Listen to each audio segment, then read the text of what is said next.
شروع اللہ کے نام سے جو بڑا مہربان نہایت رحم والا ہے۔ وہ ذات پاک ہے جو ایک رات اپنے بندے کو مسجد الحرام یعنی خانہ کعبہ سے مسجد اقصی یعنی بیت المقدس تک جس کے گردا گرد ہم نے برکتیں رکھی ہیں لے گیا تاکہ ہم اسے اپنی قدرت کی نشانیاں دکھائیں۔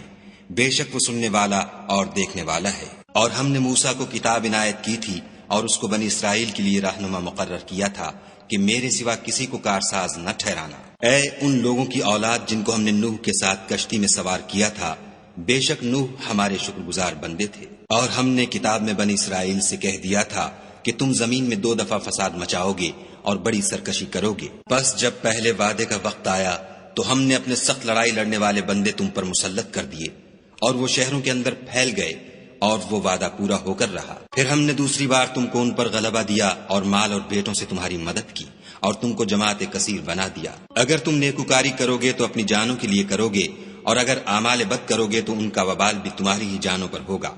پھر جب دوسرے وعدے کا وقت آیا تو ہم نے پھر اپنے بندے بھیجے تاکہ تمہارے چہروں کو بگاڑ دیں، اور جس طرح پہلی دفعہ مسجد بیت المقدس میں داخل ہو گئے تھے اسی طرح پھر اس میں داخل ہو جائیں، اور جس چیز پر غلبہ پائیں اسے تباہ کر دیں۔ امید ہے کہ تمہارا پروردگار تم پر رحم کرے، اور اگر تم پھر وہی حرکتیں کرو گے تو ہم بھی وہی پہلا سلوک کریں گے، اور ہم نے جہنم کو کافروں کے لیے قید خانہ بنا رکھا ہے۔ یہ قرآن وہ رستہ دکھاتا ہے جو سب سے سیدھا ہے، اور مومنوں کو جو نیک عمل کرتے ہیں بشارت دیتا ہے کہ ان کے لیے اجر عظیم ہے، اور یہ بھی بتاتا ہے کہ جو آخرت پر ایمان نہیں رکھتے ان کے لیے ہم نے دکھ دینے والا عذاب تیار کر رکھا ہے۔ اور انسان جس طرح جلدی سے بھلائی مانگتا ہے اسی طرح برائی مانگتا ہے، اور انسان جلد باز پیدا ہوا ہے۔ اور ہم نے دن اور رات کو 2 نشانیاں بنایا ہے، رات کی نشانی کو تاریک بنایا اور دن کی نشانی کو روشن، تاکہ تم اپنے پروردگار کا فضل یعنی روزی تلاش کرو اور برسوں کا شمار اور حساب جانو۔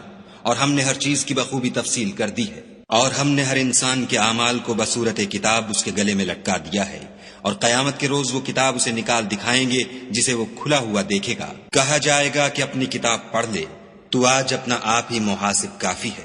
جو شخص ہدایت اختیار کرتا ہے تو اپنے لیے اختیار کرتا ہے، اور جو گمراہ ہوتا ہے تو گمراہی کا ضرر بھی اسی کو ہوگا۔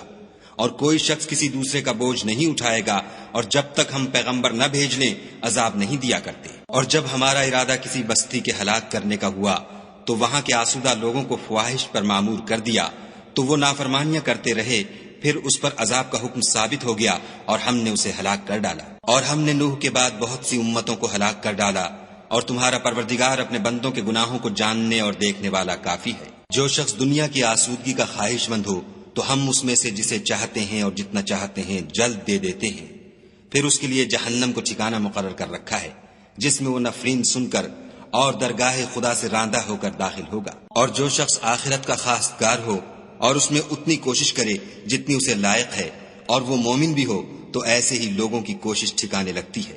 ہم ان کو اور ان کو سب کو تمہارے پروردگار کی بخشش سے مدد دیتے ہیں، اور تمہارے پروردگار کی بخشش کسی سے رکی ہوئی نہیں۔ دیکھو ہم نے کس طرح بعض کو بعض پر فضیلت بخشی ہے، اور آخرت درجوں میں دنیا سے بہت برتر اور برتری میں کہیں بڑھ کر ہے۔ اور خدا کے ساتھ کوئی اور معبود نہ بنانا کہ ملامتیں سن کر اور بے کس ہو کر بیٹھے رہ جاؤ گے۔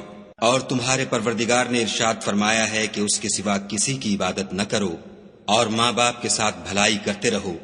اگر ان میں سے ایک یا دونوں تمہارے سامنے بڑھاپے کو پہنچ جائیں تو ان کو اف تک نہ کہنا اور نہ انہیں جھڑکنا، اور ان سے بات ادب کے ساتھ کرنا، اور عجز و نیاز سے ان کے آگے جھکے رہو، اور ان کے حق میں دعا کرو کہ اے پروردگار جیسا انہوں نے مجھے بچپن میں شفقت سے پرورش کیا ہے تو بھی ان کے حال پر رحمت فرما۔ جو کچھ تمہارے دلوں میں ہے تمہارا پروردگار اس سے بخوبی واقف ہے۔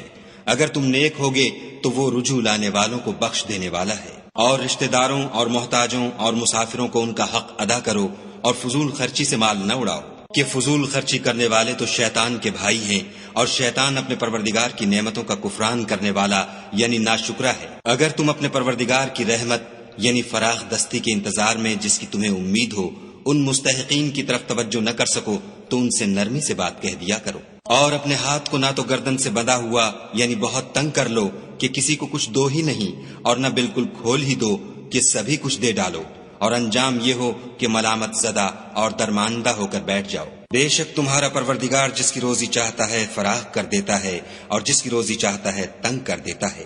وہ اپنے بندوں سے خبردار ہے اور ان کو دیکھ رہا ہے۔ اور اپنی اولاد کو مفلسی کے خوف سے قتل نہ کرنا، کیونکہ ان کو اور تم کو ہم ہی رزق دیتے ہیں۔ کچھ شک نہیں کہ ان کا مار ڈالنا بڑا سخت گناہ ہے۔ اور زنا کے بھی پاس نہ جانا کہ وہ بے حیائی اور بری راہ ہے۔ اور جس جاندار کا مارنا خدا نے حرام کیا ہے اسے قتل نہ کرنا مگر جائز طور پر، یعنی بفتوی شریعت۔ اور جو شخص ظلم سے قتل کیا جائے ہم نے اس کے وارث کو اختیار دیا ہے کہ ظالم قاتل سے بدلہ لے، تو اس کو چاہیے کہ قتل کے قصاص میں زیادتی نہ کرے کہ وہ منصور و فتح یاب ہے۔ اور یتیم کے مال کے پاس بھی نہ پھٹکنا مگر ایسے طریق سے کہ بہت بہتر ہو، یہاں تک کہ وہ جوانی کو پہنچ جائے۔ اور عہد کو پورا کرو کہ عہد کے بارے میں ضرور پرسش ہوگی۔ اور جب کوئی چیز ماپ کر دینے لگو تو پیمانہ پورا بھرا کرو، اور جب تول کر دو تو ترازو سیدھی رکھ کر تولا کرو، یہ بہت اچھی بات اور انجام کے لحاظ سے بہت بہتر ہے۔ اور اے بندے، جس چیز کا تجھے علم نہیں اس کے پیچھے نہ پڑ کہ کان اور آنکھ اور دل ان سب جوارح سے ضرور باز پرس ہوگی۔ اور زمین پر اکڑ کر اور تن کر مت چل کہ تو زمین کو پھاڑ تو نہیں ڈالے گا اور نہ لمبا ہو کر پہاڑوں کی چوٹی تک پہنچ جائے گا۔ ان سب عادتوں کی برائی تیرے پروردگار کے نزدیک بہت ناپسند ہے۔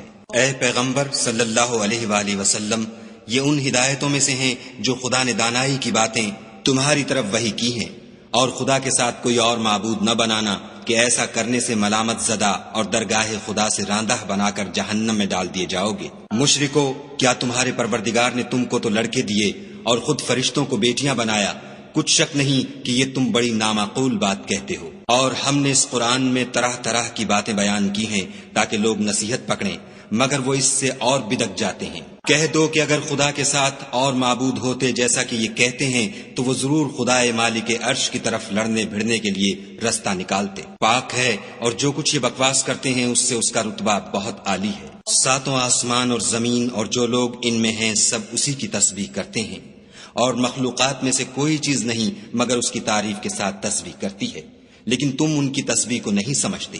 بے شک وہ بردبار اور غفار ہے۔ اور جب تم قرآن پڑھا کرتے ہو تو ہم تم میں اور ان لوگوں میں جو آخرت پر ایمان نہیں رکھتے حجاب پر حجاب کر دیتے ہیں، اور ان کے دلوں پر پردہ ڈال دیتے ہیں کہ اسے سمجھ نہ سکیں، اور ان کے کانوں میں ثقل پیدا کر دیتے ہیں۔ اور جب تم قرآن میں اپنے پروردگار یکتا کا ذکر کرتے ہو تو وہ بدک جاتے اور پیٹھ پھیر کر چل دیتے ہیں۔ یہ لوگ جب تمہاری طرف کان لگاتے ہیں تو جس نیت سے یہ سنتے ہیں ہم اسے خوب جانتے ہیں۔ اور جب یہ سرگوشیاں کرتے ہیں، یعنی جب ظالم کہتے ہیں کہ تم تو ایک ایسے شخص کی پیروی کرتے ہو جس پر جادو کیا گیا ہے، دیکھو انہوں نے کس کس طرح کی تمہارے بارے میں باتیں بنائی ہیں، سو یہ گمراہ ہو رہے ہیں اور رستہ نہیں پا سکتے۔ اور کہتے ہیں کہ جب ہم مر کر بوسیدہ ہڈیاں اور چور چور ہو جائیں گے تو کیا از سر نو پیدا ہو کر اٹھیں گے؟ کہہ دو کہ خواہ تم پتھر ہو جاؤ یا لوہا یا کوئی اور چیز جو تمہارے نزدیک پتھر اور لوہے سے بھی بڑی سخت ہو، جھٹ کہیں گے کہ بھلا ہمیں دوبارہ کون جلائے گا؟ کہہ دو کہ وہی جس نے تم کو پہلی بار پیدا کیا، تو تعجب سے تمہارے آگے سر ہلائیں گے اور پوچھیں گے کہ ایسا کب ہوگا؟ کہہ دو امید ہے کہ جلد ہوگا۔ جس دن وہ تمہیں پکارے گا تو تم اس کی تعریف کے ساتھ جواب دو گے اور خیال کرو گے کہ تم دنیا میں بہت کم مدت رہے۔ اور میرے بندوں سے کہہ دو کہ لوگوں سے ایسی باتیں کہا کریں جو بہت پسندیدہ ہوں۔